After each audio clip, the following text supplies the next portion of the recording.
Hey everyone, this is Shakti from Around the Wicket, where we not only speak about the game, but we try to learn more about the humans behind our sport. And today we're joined by the current Australian men's cricket team middle order batsman, as well as the Tasmanian Tigers captain in Matthew Wade, who is possibly the strongest pound for pound cricketer in the Australian cricket team as well, and possibly the most informed batsman in the Australian circuit in the last couple of years. Matthew, thank you so much, mate, for joining me. No worries at all. So how's this, time been? I know we spoke a little bit off air, strange times, but you've got two young daughters from what I know, so they must be loving it having you around. Yeah, it is. It's really strange times for everyone, but cricketers probably more so because we're so used to coming home and then only being home for short periods of time and then heading back out on the road. So yeah, I've got a 4-year-old and a 10-month-old, so they're certainly keeping me busy. But yeah, just I suppose you get appreciation for life at home for a stay-at-home mum. It's certainly a lot more challenging than you think it can be. So yeah, it's been difficult, but lucky that it's the off season for us anyway, and I was probably going to stay home and just get my knees sorted out anyway over this period of time. So it's not a big change in the cricket sense, but certainly in my life, it's a big change to be home that much with the family. Something that we're certainly not used to, but something I'm really appreciate. They appreciate having me home, and I'm really grateful to spend some time with them. Awesome, man. And in terms of cricket, congratulations to the Australian cricket team firstly for becoming number one again in the ICC Test rankings as well as the T20 rankings. Did you feel, or was it on the back of the mind of yourself and the team, or was it more so the process leading up to regaining that ranking again? Yeah, I suppose it's pretty cliche, isn't it, about how it's the process to get there, but that is honestly how it's been. I think probably since South Africa, when everything went down with the Australian cricket team, the focus of the team and I suppose the board and Cricket Australia as a business it's not all about winning. The lead up to that, we had a really successful 10 years there with the Ponting, Warne, McGrath era that I think everyone got fixated on winning and being number one in the world, probably a little bit too much. And when I first came into the Australian team in 2013, it was obviously a lot of pressure and focus around winning games of cricket was the most important thing. So I think the big shift since I've come back into the team is certainly it's not all about winning, and then the number one team in the world is a great reward for the work that we've put in and the process, as you said, to get there. But it certainly hasn't been the sole focus of the team. The team's been more about improving that I've found since I've come back into the team in the last 2 years, about improving individuals, about improving as a team, and becoming better people as well on top of that, and making sure the Australian public respect us firstly, and then to get the results on top of that is obviously an added bonus. And I think with how strong cricket is in Australia, if we concentrate on playing the best cricket that we can play and playing as skillful as we possibly can, then the wins will stack up. I'm pretty confident in that. We've got the talent pool that can match it with anyone in the world. So it's been one of those things that, it's just when JL rang me to tell me I got a Cricket Australia contract and mentioned that it was going to come out with number one test team in the world again. It's a bit of a pat on the back for the work that we've put in, I suppose. Yeah, I guess it's in the Australian DNA as well. Just they win whenever it's And you were saying, it has been. I was going to say, it has been over the last 10 years. You were talking about Cape Town, and the team has come away. And one of the more satisfying periods, I guess, for the Australian cricket team was the Ashes. And you were probably this close of missing out or not getting or not being in part of the team because of the birth of your younger daughter. Tell us more about that.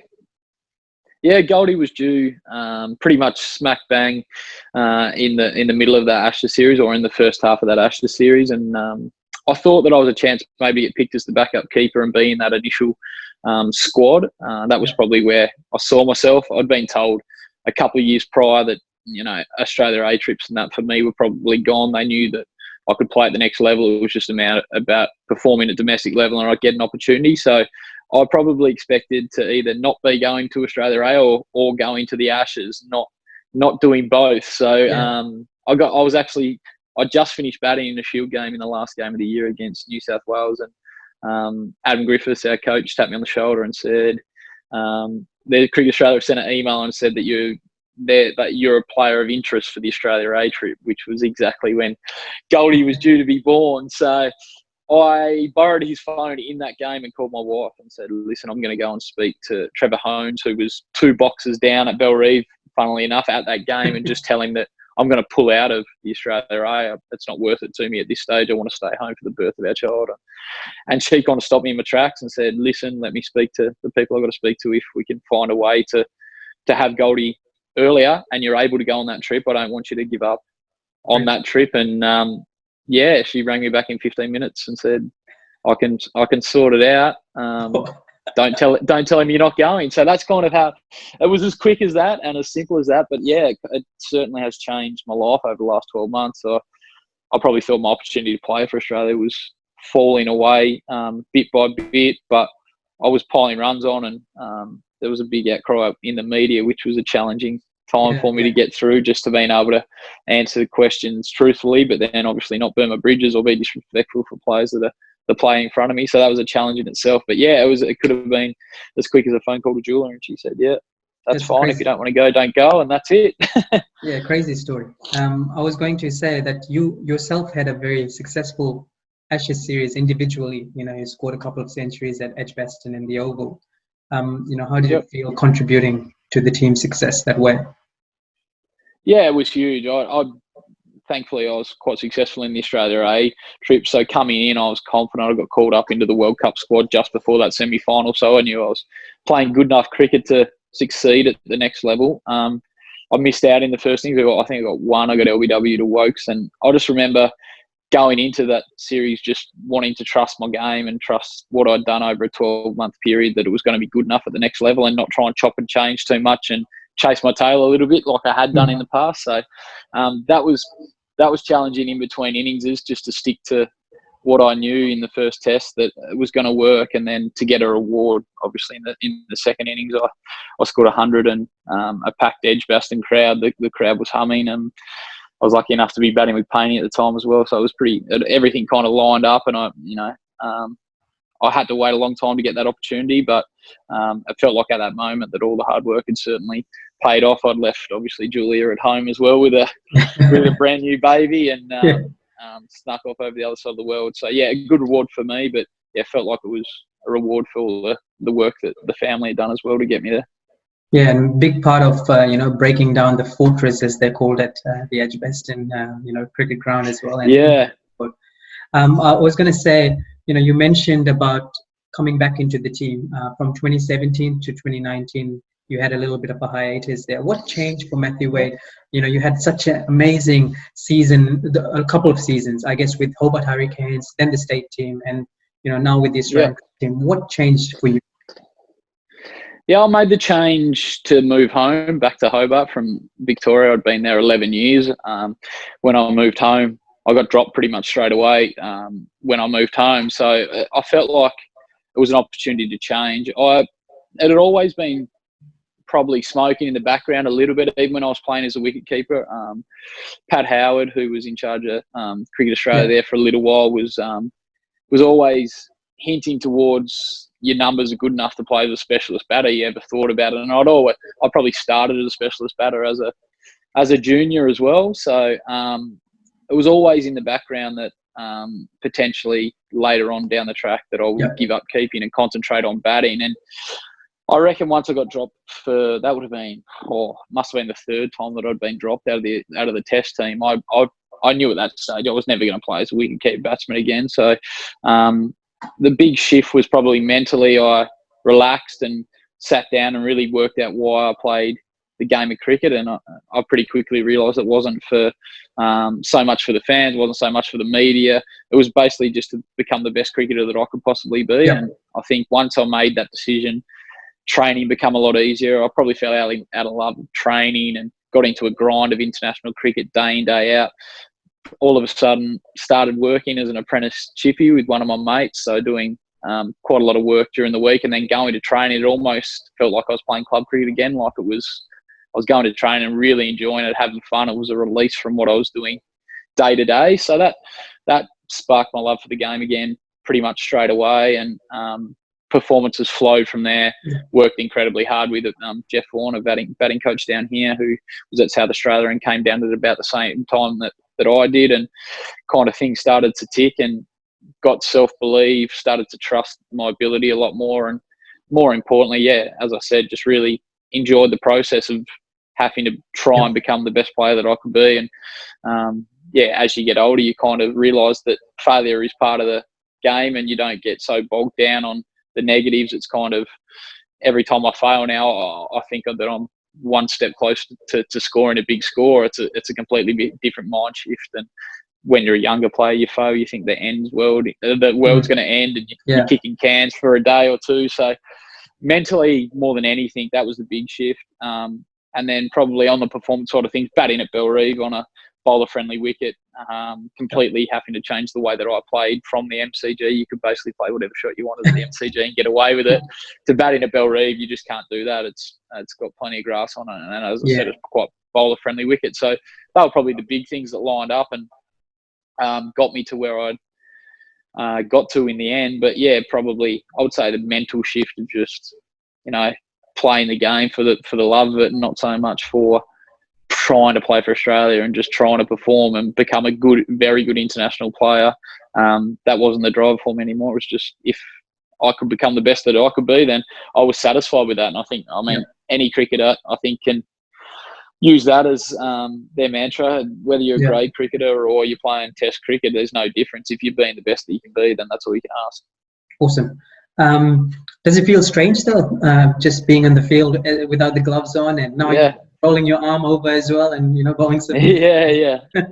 I love it, mate. I honestly love it. I'm as in love with the game as I've ever been. It blows me away a little bit that I'm standing on the field at mid-off and enjoying myself and having a good time, and I don't have to get into the grind of wicket keeping. Is a real grind, and it's mentally as hard as anything that you ever do in your life. And then batting, then going to keep, then batting, then going to keep. The 5 days for me felt like 5 years. Every time I played a Test match, every time I went to bed, I knew that I had to wake up and I had to keep flawlessly the next day. Otherwise, you're going to get scrutiny. So now I go to bed, when we're fielding, I go to bed and sleep like a baby, because I know that I've only got to go and do fielding, which is really, I might touch 10, 15, 20 balls a day. It's not so much scope on it as wicket keeping position. So I'm loving it. The days are going a lot faster, and we've got a great group together, and things are going well.